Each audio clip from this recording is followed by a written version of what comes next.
सो mock test तो सभी students they रहे हैं, पर मार्क्स क्यों नहीं इंक्रीज हो रहे हैं? ये एनालिसिस कैसे करना होता है, क्या क्या चीजों पे ध्यान देना होता है?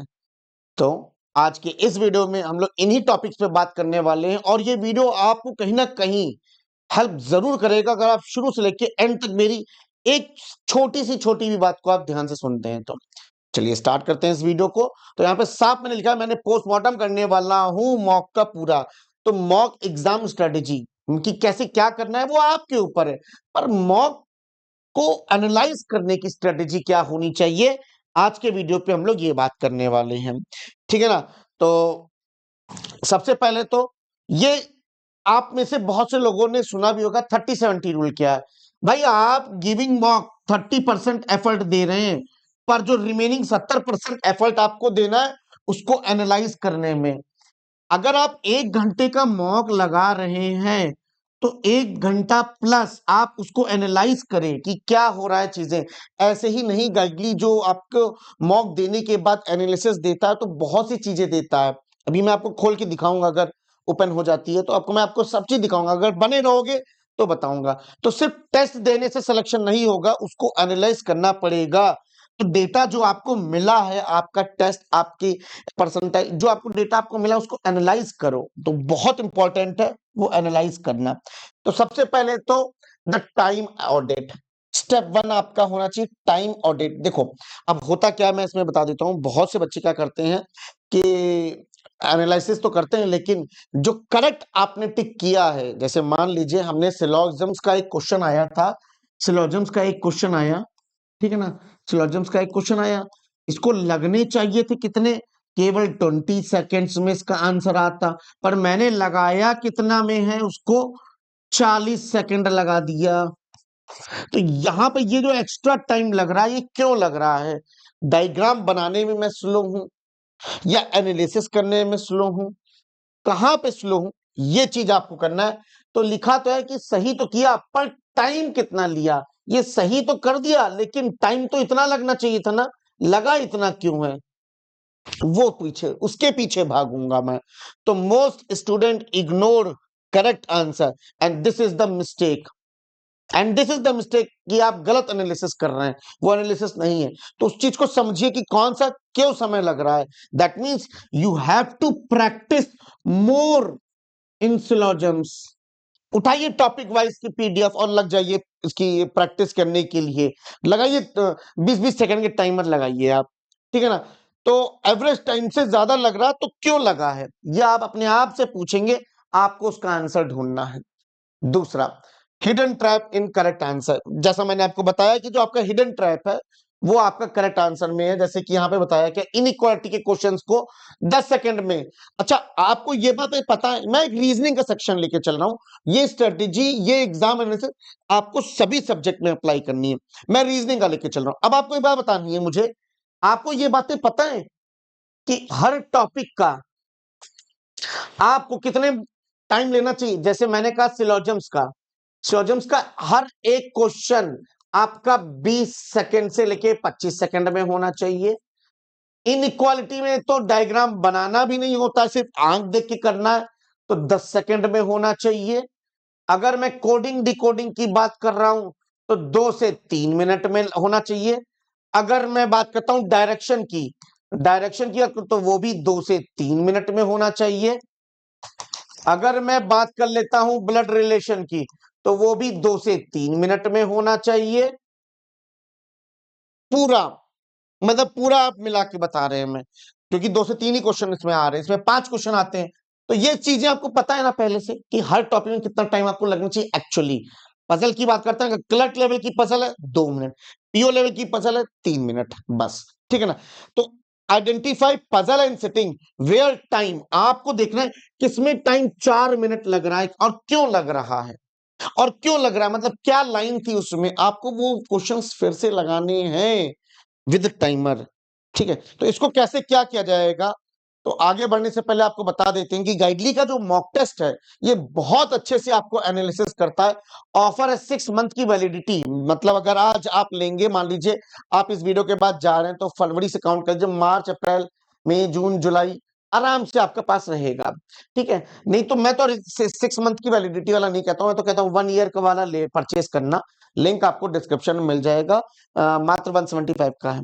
अगर मैं अब यहाँ पे आपको एक गाइडली का मॉक खोल के भी दिखा देता हूं, एक सेकेंड।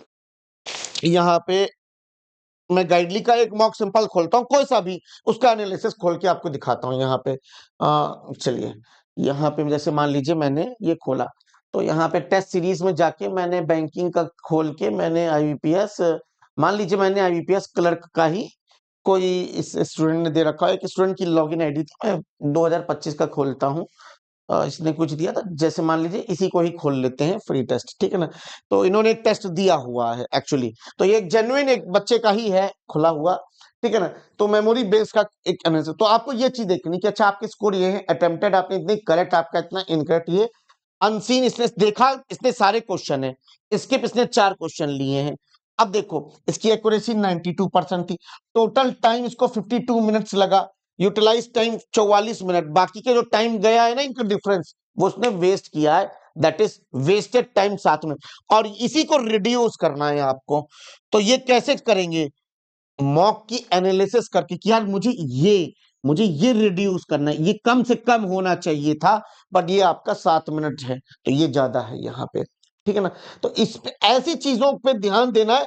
और अभी मैं आपको बताऊंगा, एक कॉपी बनानी है एग्जाम एनालिसिस की, एक कॉपी बनाए, उसमें मॉक नंबर लिखे, उस मॉक में क्या क्या आपने ऑब्जर्व किया उसको लिखे, और हर बार जब भी मॉक दे, एक बार वो देखे कि क्या मैंने कुछ इंप्रूवमेंट हुआ है, तो you can track your improvement. ये सारी चीजें करनी पड़ती हैं भाई, और एफर्ट डालोगे तभी उसका रिजल्ट दिखेगा। सब चीज कर ली ना, एक बार ये वाली भी चीज कर लो मेरे कहने पे, एक बार ये 2026 में देखो रिजल्ट आता है कि नहीं आता है ना, फिर बात करना हमसे। चलिए आ गया, ये यहाँ पे सारा एनालिसिस दिया, ये सारी चीज करने में आपको टाइम लगना चाहिए, ठीक है ना। ये देखिए यहाँ पे करेक्ट टाइम, रॉन्ग आंसर में तो इसने 1 मिनट लगाया, 1 मिनट मतलब लगाया भी, टाइम भी लगाया, और गलत भी आंसर कर दिया। तो ये सारी चीजें मैं आपको यहाँ पे समझा रहा था, ठीक है। एनीवेज आते हैं यहाँ पे वापस हम लोग, स्टेप 1 क्लियर हो गया है, समझ में आ गया है। अब स्टेप 2 द पोस्टमार्टम, कि इनकरेक्ट आंसर गलती क्यों है, ये आपको अपने आप से पूछना है, यार गलत तो किया, अभी तो हमने करेक्ट वाले देख लिए, मेरे से ये क्वेश्चन गलत हुआ तो क्यों गलत हुआ है। Wrong answer don't just cut marks, they will reveal the week spot, आपका क्या वीक स्पॉट है वो ये बताता है। गलत आंसर आपको बताते हैं कि आपको कंसेप्ट कहां वीक है, बिल्कुल तभी तो गलत है, तभी तो गलत। Don't just look at the solution category, देखिए अब गलत क्वेश्चन है, आपने उसको फिर से लगाना है, विदाउट सीइंग द सॉल्यूशन, आप एक बार फिर से लगाओ, ठीक है। अगर आपसे वो बन गया, अगर वो आपसे बन गया क्वेश्चन, तो आप ये समझना कि हमारे पास टाइम के प्रेशर की वजह से या फिर कोई सिली मिस्टेक की वजह से मैंने डेटा रीड कर लिया गलत, तो बना। और तब भी आपसे अगर नहीं बना, that means you are lagging of knowledge, की ये टर्म आपको पता नहीं था, ये चीजें आपको पता नहीं थी, इस वजह से। तो लिखा है टाइप ए, या तो सिली मिस्टेक, ध्यान नहीं दिया, ध्यान की कमी। अब ये आपको मेडिटेशन बनाओ यार, कंसंट्रेशन, पेपर दे रहे हो शांतिपूर्वक दो, कंसंट्रेट करके दो, तो ध्यान की कमी से हुआ है मिस्टेक। दूसरी मिस्टेक होती कंसेप्चुअल एरर की, आपको कंसेप्ट की ही कमी है।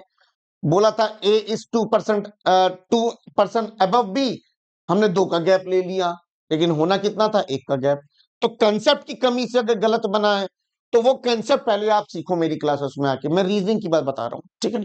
तो ये थी टाइप ए सिली मिस्टेक, ध्यान की कमी, क्वेश्चन ध्यान से नहीं पढ़ा, जैसे रीडिंग लेफ्ट, जैसे लेफ्ट लेफ्ट बोला था मैंने राइट लेके चले, बहुत बार मैंने अपनी क्लास में किया है, तो ये ध्यान की कमी की वजह से है। आगे बोला गया कि these attention gaps not knowledge gaps, focus बढ़ाइए, रीड क्वेश्चन कामली, फोकस आपको बढ़ाना है, और कामली को रीड, मतलब काम आराम, ठंडी जल्दबाजी नहीं, है ना। ऑफ कोर्स टाइम चल रहा है, तो आराम से पढ़ोगे तभी उसको सही आंसर करोगे, ठीक है। कंसेप्चुअल एरर, लॉजिक ही गलत लगाया है, अप्लाइड द रॉन्ग रूल, तो इसको फिक्स करने के लिए लर्निंग गैप को फिल करना पड़ेगा आपको। Watch video on that topic immediately. आप उस टॉपिक पे आके हमसे पूछिए कि सर इस टॉपिक पे आपका कोई वीडियो है क्या, ये मैंने चीज गलत बनाई, मैं आपको उसका लिंक दे। Clear the concept before practising more. और प्रैक्टिस करने से पहले आपको उस टॉपिक पे, उस टाइप की पजल्स में आपको अच्छा खासा प्रैक्टिस करनी पड़ेगी। जैसे मैं लेके आ रहा हूं यहाँ पे 500 पजल सीरीज। अब 500 पजल सीरीज डेली कितने बजे होती है यूट्यूब पे? 3 PM पे होती है। तो आप इस क्लास को डेली करिए, आपको हर लाइन टू लाइन आपको समझ में आएगा कि यार अच्छा इस लाइन का कंसेप्ट ये, इस लाइन को इस तरीके से टैकल करना है। ठीक है, चलिए बाकी आपको और प्रैक्टिस करनी होगी तो गाइडली का जो पीडीएफ बंडल है, आप यहाँ पे पीडीएफ बंडल से परचेस कर सकते हैं। आपका लिंक आपको डिस्क्रिप्शन में मिल जाएगा। साथ ही साथ एक और इंफॉर्मेशन छोटी सी मैं देना चाहूंगा प्यारे बच्चे, मेरा रीजनिंग वॉरियर एक बैच जो कि लाइव है, और end of the March, that means from the like 25 March or 30 March, like that we are going to start the mains in the same batch, that is reasoning warrior। अभी prelims चल रहा है, अभी एक बार prelims हमारा target खत्म हो गया तो हम दोबारा प्रीलिम्स नहीं करने वाले हैं। जो भी प्रीलिम्स करेंगे यूट्यूब पर करेंगे प्रैक्टिस। पेड बैच में सिर्फ और सिर्फ डेली मेंस होने वाला है, डेली टिल 1 ईयर वैलिडिटी के साथ। प्राइस बहुत कम है, 299। कोड लगाना है वॉरियर, ठीक है ना। चलिए अब बात करते हैं लास्ट स्टेप की, मिस द अपॉर्चुनिटी। जो छोड़ दिया वही पोटेंशियल स्कोर था। मुझे लगा कि ये पजल थोड़ी सी बड़ी लग रही है, बट अगर छोड़ दिया यार उस पजल को मैंने, तो वही मार्क्स आपको दिलाती है शायद। तो सिलेक्शन ऑफ क्वेश्चन आपका, एग्जाम जब आप देते हैं, मॉक देते हैं, तो सिलेक्शन ऑफ क्वेश्चन आपका कितना मैटर करता है, वो ये स्टेप बताता है। Unattempted question represent your potential score. Ignoring these questions ensure your score hits plateau. You must analyze why you didn't touch. आपको वो खोल के देखना कि क्यों मैंने, क्या मैंने उसकी लेंथ देख के पजल की छोड़ दिया था, या उसके अंदर डेटा देख के मैंने छोड़ दिया था, कि क्यों छोड़ा था। एक बार ये अपने आप से पूछिए, उसका रीजन लिखिए, because of this I am skipping. जब आप वो चीज लिखेंगे ना तो आप ऑब्जर्व करेंगे कि यार ये चीजें मुझे इंप्रूव करनी है, ठीक है ना। बात करते हैं why did you skip, the 3 reason. Time का कम था तो मैंने कहा यार टाइम बहुत ज्यादा लग रहा है, लेंदी क्वेश्चन छोड़ दिया। कंसेप्ट ही नहीं पता था उसके बारे में, उसको छोड़ दिया। डर गए थे हम, डर गए थे। तो ये 3 में से आपने ऑब्जर्व किया अभी एक भी बार? जरा इस वीडियो के कमेंट सेक्शन में जरूर बताइएगा कि सर हाँ मैंने एक मॉक खोला और मैंने ये सारी चीजें आपने जो बताई मैंने ये सारी ऑब्जर्व की और मैंने उसका नोट बनाया। आपको नोट बनाना है, उसकी एक कॉपी बनानी है, तभी आपको समझ में आया कि आप इंप्रूव कर भी रहे हैं कि बस ऐसे ही तैयारी बस चल रही है। तो इंप्रूव भी करते हुए चलना है हमको यहाँ पे, ठीक है। The replay protocol, if solved easily it was a pressure, अगली बार कॉन्फिडेंस रखिएगा। If not solve then the knowledge gap, आपका उस नॉलेज को पढ़िए कि हमने छोड़ा है तो क्यों छोड़ा है, क्या नॉलेज थी वहां पे, उसको कवर अप करना है, ठीक है। The post mock summary cheat sheet, अब सुनिए पूरा अब तक का क्या था। Correct answer, did I take average time, fix learn shortcut. Incorrect answer, silly की वजह से था तो काम करियो, वॉच करो वीडियो। अनअटेम्प्टेड था तो टाइम, स्किल और फियर, तो रीसॉल्व विदाउट टाइमर। टाइमर के बिना आपको सॉल्व करना है जिस क्वेश्चन को आपने छोड़ा था। ना ना उसे छोड़ा ही क्यों था ना, तो पता तो चले, तो उसको एक बार आप सॉल्व और करिएगा, ठीक है। तो अब अगली बार जब आप मॉक देंगे तो आप इन सभी बातों का आपको ध्यान रखना है। Apply 3 step analysis deeply, watch your marks grow. आपका मार्क्स पक्का ग्रो करेगा, मैं लिख के देता हूं, एक बार आप करके देखो इस स्ट्रेटेजी से एनालिसिस। और एक मॉक देने के बाद दूसरा मॉक अभी तुरंत ना दो, एटलीस्ट 2 से 3 दिन का गैप रखो और उसके बाद दूसरा मॉक दो अभी, ठीक है ना। तो ये स्ट्रेटेजी के साथ दो एक बार और बताओ कि फर्क दिखा कि नहीं दिखा, ठीक है ना। Till that bye, take care. मेरी क्लास में जुड़ना ना भूलिएगा, 500 पजल सीरीज बहुत अच्छी चल रही है। एट 3 PM मेरा बैच है रीजनिंग वॉरियर, आपको सबका लिंक आपको डिस्क्रिप्शन में मिल जाएगा, ठीक है। Bye, take care, bye bye.